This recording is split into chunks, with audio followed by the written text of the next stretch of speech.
everyone, welcome back to Alice and the Giant Bookshelf. My name's Alice and today I'm going to be taking you through 10 of my absolute favourite children's picture books.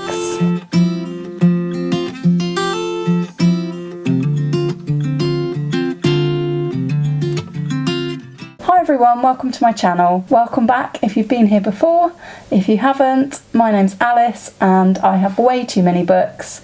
I'm currently trying to work my way through a TBR of over 200 books. Today I wanted to talk to you about something a little bit different, which is children's picture books. Why am I so interested in children's picture books? Well, first of all, I was a primary school teacher for many years, and since then I have worked at a preschool as well. So for years, one of my favourite parts of my job has been storytelling and reading stories to young children. I've always been pretty passionate about children's books. I actually did my dissertation at university on language play in children's books. Here's 3 reasons why, even though I'm not teaching anymore, I still love reading children's books, including picture books. The first one is that lots of the time I still feel like a child myself. My mental age can be on a par with the children that I used to teach. I think we're actually going to call this reason "You're Never Too Old for Children's Books" to make myself feel better, but there is something of value in picture books for everybody, in my opinion. The second reason is nostalgia, and the books that I'm going to be talking about today are very much nostalgic reads from my childhood. The third reason is that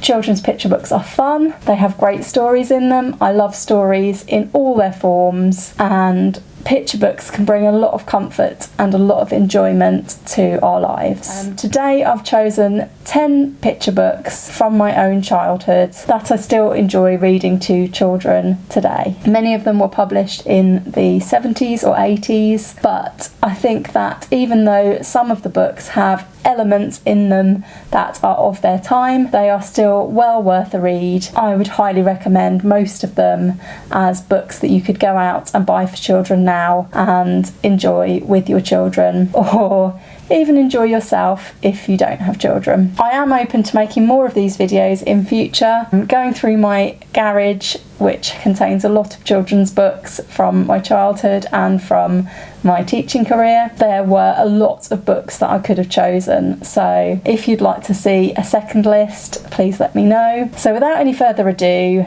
let's crack on with today's list. I absolutely love these books. So to start us off, I couldn't start us anywhere else. This is my top favourite children's book. It's still absolutely perfect to read with children now. It has a little bit of something for everyone, and it's just a great fun book. And that is Each Peach, Pear, Plum by Janet and Allan Ahlberg. This book has such fond memories for me. This was the first book that I knew off by heart, and I knew it off by heart before I could even read when I was a very young child. And as you can see, this is a very well loved copy. The book starts off with, "In this book, with your little eye, take a look and play I Spy." And throughout the book there are different nursery rhyme and traditional tale characters for children to spot and recognise and enjoy. It's a very simple book. Each page has a character from a traditional tale or a nursery rhyme. So for example, this page has Bo Peep, and it introduces another traditional tale or nursery rhyme character on each page.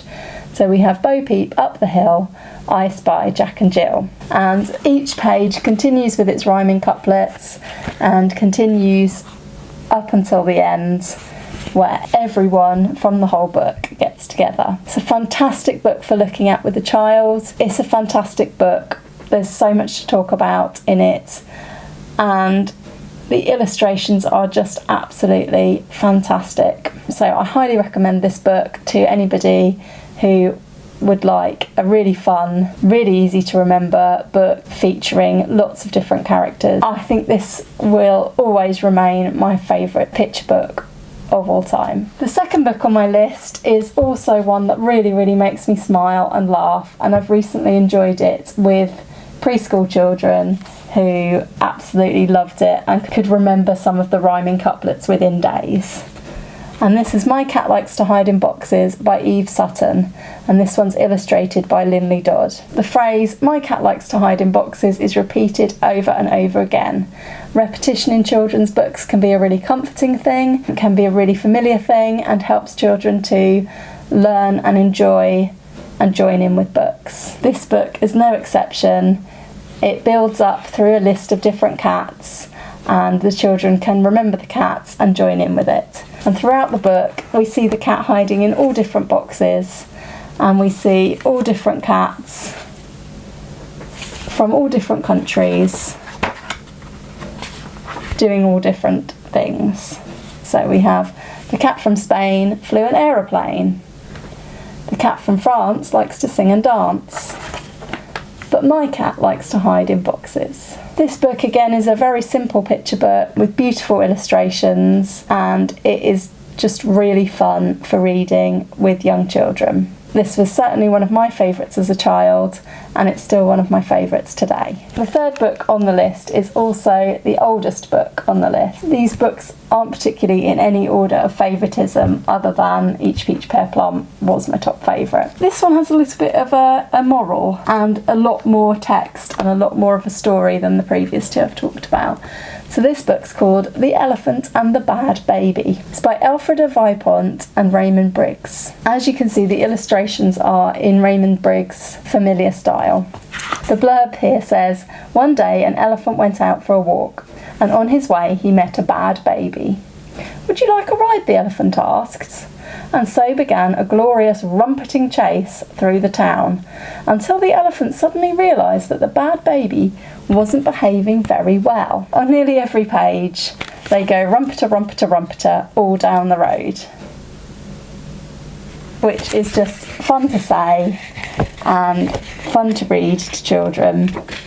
Basically, on the way they meet different characters, and at each place the elephant asks the bad baby, "Would you like something?" So at the snack bar it's, "Would you like some crisps?" And the elephant stretches out his trunk and he takes the things that the baby says yes to, which is all of the things. By the end they are going rumpeter, rumpeter, rumpeter all down the road, with the ice cream man, the pork butcher, the baker, the snack bar man, the grocer, the lady from the sweet shop and the barrow boy all running after, because the elephant's been stealing from all the shops. But then the elephant realises that the bad baby has not once said please, and the elephant sits down and the bad baby falls off. And the elephant says to everybody, "The baby has never once said please." And all of the people who've been chasing the elephant for stealing pick themselves up and say, "Fancy that, he never once said please." And then the bad baby says, "Please, I want to go home to my mummy."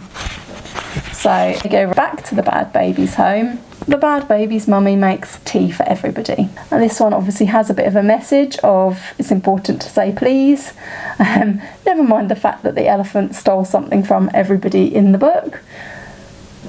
Obviously that one can be let go, but saying please is much more important. I have a great fondness for this book. It's a very entertaining book. My next choice is back to cats again. Believe it or not, when I was young I didn't actually like cats, but there are an awful lot of books on this list about either cats or dogs. And this one is an absolute classic by Judith Kerr, who is an absolutely amazing writer and illustrator, and it's Mog the Forgetful Cat.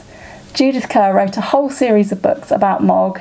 My personal favourite is actually Mog's Christmas, but I didn't think I would talk about it in this list because it's a Christmassy book. This is the original first Mog book, published way back in 1970 and still brilliant today. And in it we're introduced to Mog, and we're introduced to Mog's family, who are Mr. Thomas, Mrs. Thomas, Debbie and Nicky. And it describes Mog as nice but not very clever, which I think would apply to most cats. And it says she didn't understand a lot of things, and a lot of other things she forgot. She was a very forgetful cat. There are many things that Mog forgets. It then introduces us to a bad day that Mog was having. Everybody was a bit cross with Mog and said, "Bother that cat," quite a lot. Mog goes out into the garden at night and sits out in the garden. and thinks nobody likes me. They've all gone to bed and they don't like me and they won't let me in and they haven't even given me my supper. They have given Mog her supper, but she's forgotten about it. And then Mog notices a burglar in the kitchen, and Mog actually ends up saving the family from the burglar. I find most of the Mog books to be really, really funny, and this one in particular, because Mog basically saves the day by accident, thinking that the man in the kitchen will give her some supper, meows her very loudest meow, and it surprises the burglar so much that he drops everything and they're able to call the police, and Mog has saved the day by mistake. I'm very fond of the character of Mog, and there are lots of other lovely Mog books, including, very sadly, a book called Goodbye Mog at the end of the series of Mog books. I think Mog's very well deserving of a place on my top 10 list, and I would highly recommend reading this with young children, or just reading it for yourself, because it's very funny and entertaining. The next book on my list, continuing with the animal theme, is the Harry Maclary books by Lynley Dodd. This one here isn't actually the first one. This is Harry Maclary's Bone. The first one is called Harry Maclary from Donaldson's Dairy, but I couldn't find that one in my garage at the moment, and this one's the second one. I'm a huge fan of pretty much all of the Harry Maclary books. There are some of these as well that feature cat characters too. There's a cat character called Slinky Malinky, and there's some very excellent books about Slinky Malinky, but my personal favourite is Harry Maclary. In the first book, he and some other dogs with rhyming names basically go for a bit of a walk and get scared away by Scarface Claw, the toughest Tom in town. In Harry Maclary's Bone, similarly, Harry Maclary gets given a bone by the butcher and starts on his way home keen to eat his bone. And of course, with their eyes on the bone, are all his other rhyming dog friends chasing him home. Hercules Morse, as big as a horse, Bottomley Potts, covered in spots, Muffin McClay, like a bundle of hay, Bitzer Maloney, or skinny and bony, and Snitzel von Krumm with the very low tum. So in this one, the dogs follow Harry Maclary home, and one by one end up, for some reason or another, being unable to follow Harry Maclary. So for example, Hercules Morse is too big for the sign that says Sutherland Sauce, and he gets stuck. These books are lovely rhyming books. Lynley Dodd's done a fantastic job writing these. They're very memorable. I enjoyed all of these in my childhood and continuing on into adulthood as new ones continue to come out. If you're looking for a present for a child who loves animals, particularly dogs or maybe cats, you can't go far wrong with the Harry Maclary series. They're a lovely series of books. Lynley Dodd uses some great words like caterwaul and rumpus, and these are just really fun books to read with children. I've read these to children of lots of different ages. The next book on my list is probably the most famous book on the list, and it is We're Going on a Bear Hunt by Michael Rosen and Helen Oxenbury. Helen Oxenbury has illustrated this book beautifully. If you're not familiar with this book, it is one of the best children's picture books probably of all time. This book came out in 1989, and in the front of my copy it has my name and my birthday 1989 written in the front, so that's a really nice memento of childhood. The wonderful thing about We're Going on a Bear Hunt is that it is very much a traditional sort of story. It has repeated refrains that children can learn and love, and I don't think I've ever had a class of children who haven't absolutely adored this book. On YouTube is a fantastic video of Michael Rosen himself telling this story. It has had every child in every class I've ever taught in absolute stitches, and just loving telling stories and loving this book. So famously, the repeated refrain in this book is, we're going on a bear hunt, we're going to catch a big one. What a beautiful day. I'm not scared. And as the characters go through the book, they encounter different obstacles, such as long wavy grass, which Again, we have another repeated refrain. We can't go over it. We can't go under it. Oh no, we've got to go through it. So each of the different obstacles has its different sounds. We have swishy, swishy, swishy, swishy for the grass, and they get to a cave. They tiptoe through the cave, and of course they find a bear. They go back through all of the different obstacles, straight back home to hide in their beds from the bear and decide not to go on a bear hunt again. If you haven't read this book and you are any age, you are missing out. Please go and get yourself a copy of this book, or watch Michael Rosen perform this book to you on YouTube. You will not regret it. I will link that video down below. It's hilarious and it's brilliant. This book is probably the best loved of all the books that I've ever read to children of any age. Highly, highly recommend this to everybody. My next book features another very famous author, and that is Quentin Blake. This is his brilliant book, Mr. Magnolia. Again, Mr. Magnolia is a rhyming book, and there's lots and lots of words in it that rhyme with boot, because the key point in this story is that Mr. Magnolia has only one boot. So we encounter different things in this book, such as his old trumpet that goes rooty toot, and so on. So there's lots of different rhymes for Mr. Magnolia's one boot, and basically we go through the story hoping that Mr. Magnolia will eventually get another boot. This is just such a fun book. Quentin Blake has to be one of the best known and best loved illustrators of children's books. He's quite famous for having illustrated a lot of Roald Dahl's books, but he also wrote his own books and they are fantastic. There's so much colour and movement and action in the pictures. My favourite is the dinosaur, who is a magnificent brute.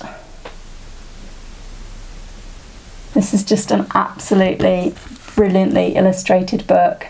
A lovely book to read with children. Brilliant. I promised myself when I started making this list that there would be only one book per author, but I broke that rule, and I broke that rule for Allan Ahlberg. Janet and Allan Ahlberg have already been mentioned as the author and illustrator of Each Peach, Pear, Plum. I actually spoke about the Happy Families series very briefly in my BookTube newbie tag, because these were some of the books in my childhood that were very well loved by me and my family, and this would have to be our favourite of the Happy Families series. So the Happy Families series, briefly, they're illustrated by all different illustrators, but they're all written by Allan Ahlberg. There's a series of them and they're all about different families and different professions.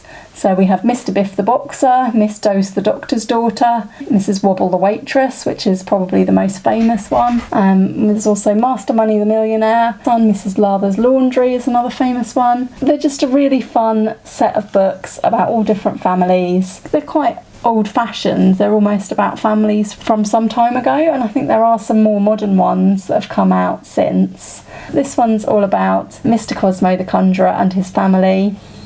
And the best thing about this book is it's just written in such a genius way. So it starts, "It was early morning. There was excitement in the town.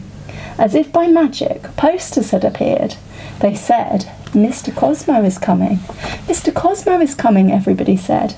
'Mr. Cosmo is coming. Who is Mr. Cosmo?'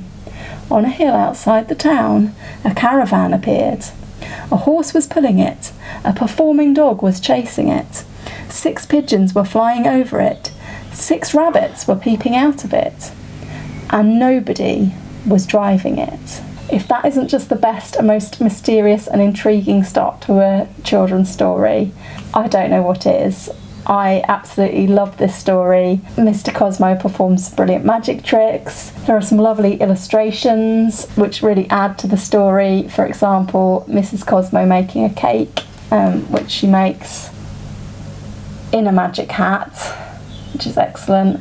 I love the performing dog. It's a really lovely story. Lots of magic, which I love. If you haven't checked out the Happy Families series, then do. They are really good. My next book on this list, I haven't actually chosen necessarily for this book itself, it's the author.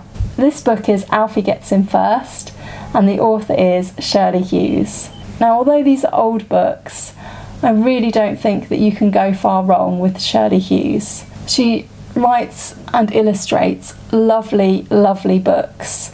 My absolute favourite is probably Dogger, which is about a little boy who loses his toy dog, and that's such a lovely story. Famously, Shirley Hughes wrote 2 different series, probably more. One was the Alfie and Annie Rose series, which this is a part of, and the other was about a brother and sister called Lucy and Tom.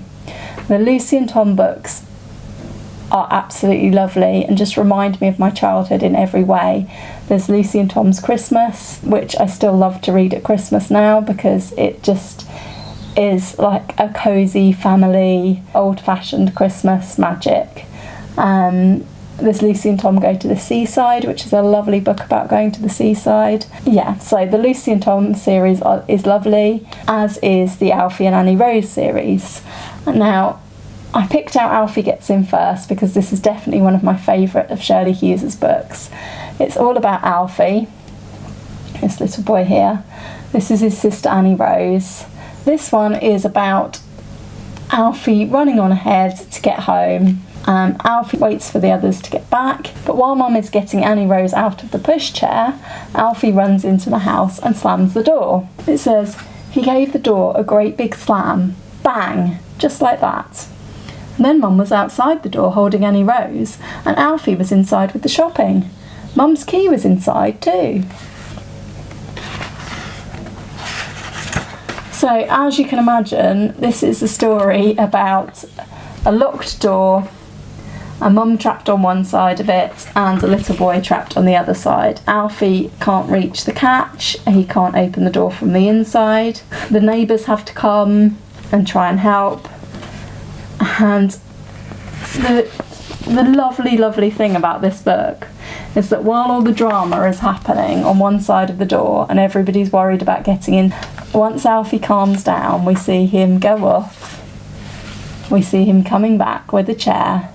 They're just getting a ladder up.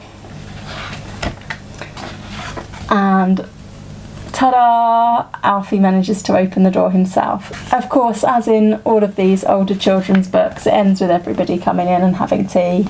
Shirley Hughes's pictures her characters are always very realistically drawn, but I really enjoy these illustrations. There's lots of great stories about Alfie and Annie Rose to read, and I think that even though these are, again, of their time, they can be very heartwarming. Yeah, they're really, really lovely books. I have a very soft spot for these, very nostalgic to my childhood, and I think you can buy these in lovely collections now of Alfie and Annie Rose collections.